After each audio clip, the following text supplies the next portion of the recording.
Rightio, good afternoon, wonderful people. I thought I'd just do a video for the weekend. I'll post it so that we can follow and see what's happening. You've all given me a whole bunch of questions to look at, so I thought I'd go through them one by one. So I'm going to start with a question from Etienne, and the question was, how do you fish a jig bugger in the river? What leader do you use? So there's different ways to fish it. You can nymph a jig bugger, so putting it in and out of the holes or the slots, as you would on a normal Euro nymphing rig. But I think what you're probably referring to is with the river being a bit higher and you fish more expansive open water, how would you fish it? I would typically fish it behind a very heavy nymph, so probably a 3.5 or 4 mil nymph with about a 60 centimeter gap. And then I would fish probably 90 degrees across me and down. So I tend to downstream my jig buggers. So you would almost be swinging that jig bugger in the current as you go. And for me, that's definitely the most effective way to fish a jig bugger, especially if the water's high. I wouldn't necessarily change my leader. I would just make sure that my gap from the sight indicator to my first fly is maybe 2 to 3 feet at least. And then, as I said, from my heavy nymph, I would probably make sure the gap is 60 to 70 centimeters, so a little bit longer. And don't be scared to fish that jig bugger right up against the edges, because you'll definitely get a few fish out that way. So one of the questions I got is, what tippet will we be using? So a lot of the fish will be catching up on the Bushmans, especially the higher up you go, the fish tend to get a little bit smaller. So they'll probably be anywhere from sort of 12 or 13 centimeters through to probably, I think our biggest last trip was 40, mid 40s. Unfortunately, we don't get as big a fish on the Bushmans as you do on the Moy. But I think from a numbers point of view, you definitely get a whole lot more. So tippet wise, I would say the majority of those individuals fishing the river will probably fish 6x or 7x. If the water's really light or thin, you might want to go down to 8x, but that's not going to be the case this weekend. So I would say probably 6x and 7x.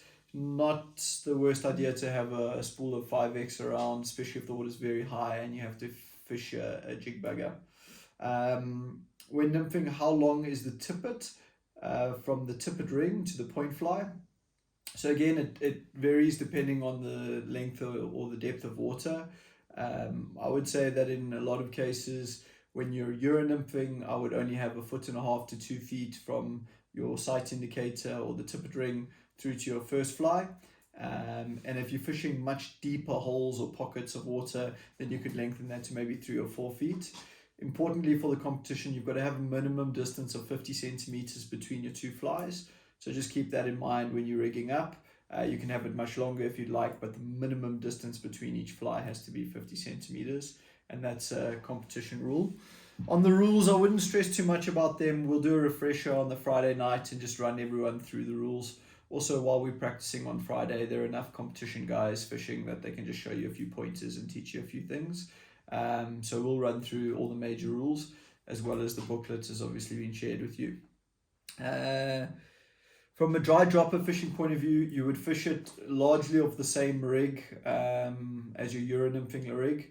Instead of having 2 nymphs, your top fly would be a dry fly, and you would probably fish a much lighter bottom fly, so not a 3.5 or 3 mil, probably more in the sort of 2.5, 2 mil range, depending on the depth of water and how quickly it's flowing.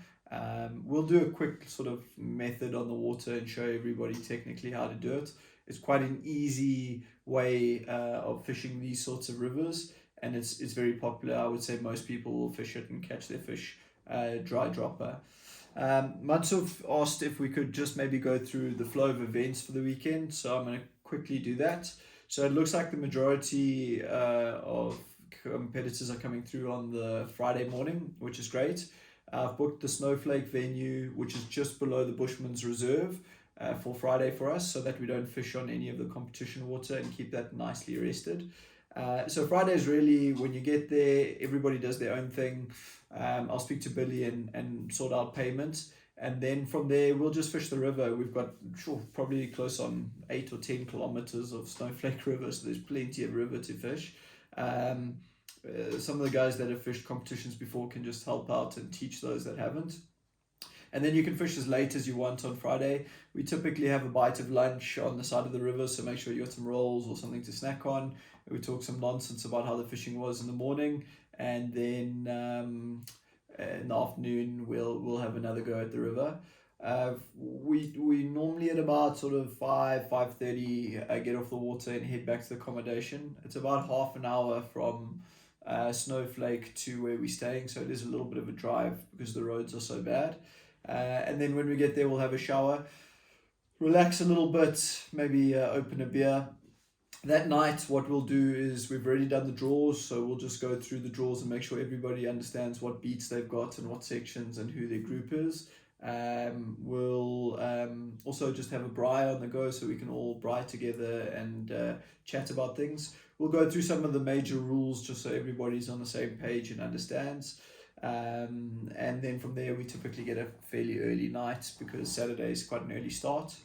Saturday morning, probably up at about 6:30. We want to be at the river by 8 because we want to be fishing by 8:30.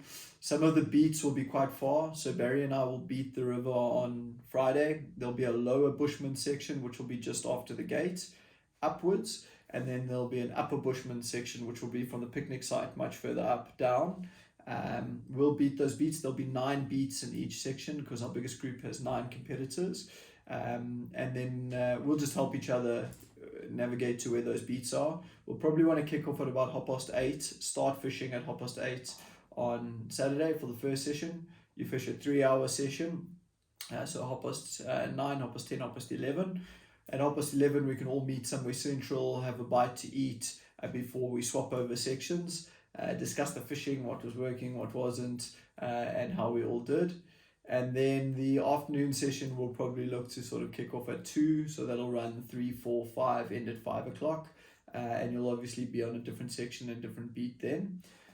Once that's done, we'll all head home. On the Saturday night, we're having I think burgers or steak, egg and chips or something like that at the pub. So we don't have to cook or do anything. Just make sure that when you go to the water on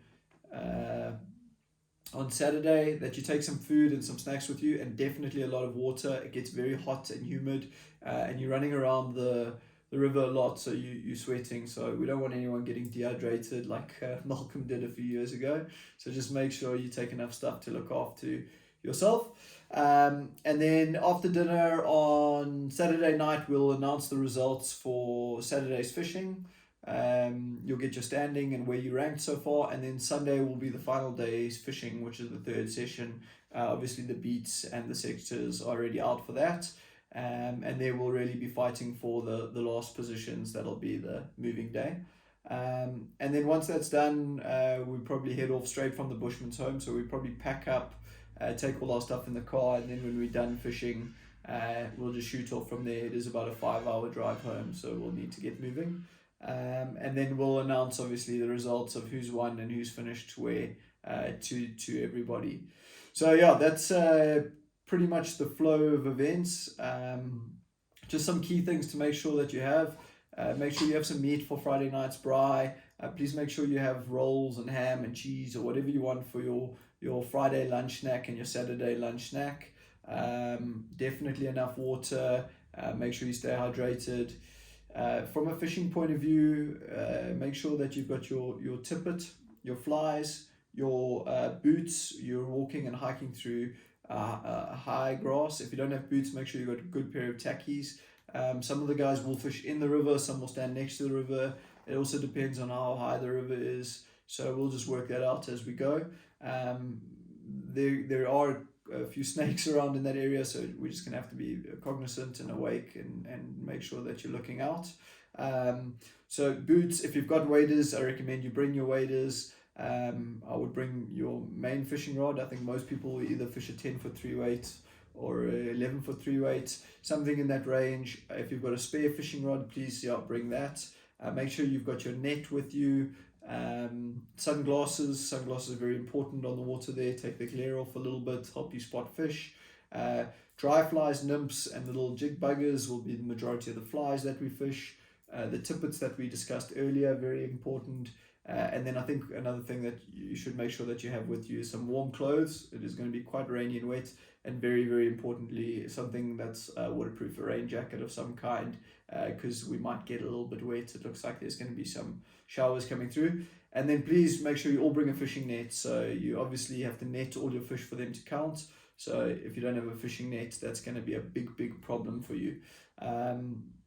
Outside of that, I think that's all the major things that you need to remember. There's a big team there that have done this a lot of times before that will help you out. And if there's any more questions, we'll help out as we go. But we're looking forward to it. It's going to be a good comp, and we'll see you all on Friday. Cheers then. Bye.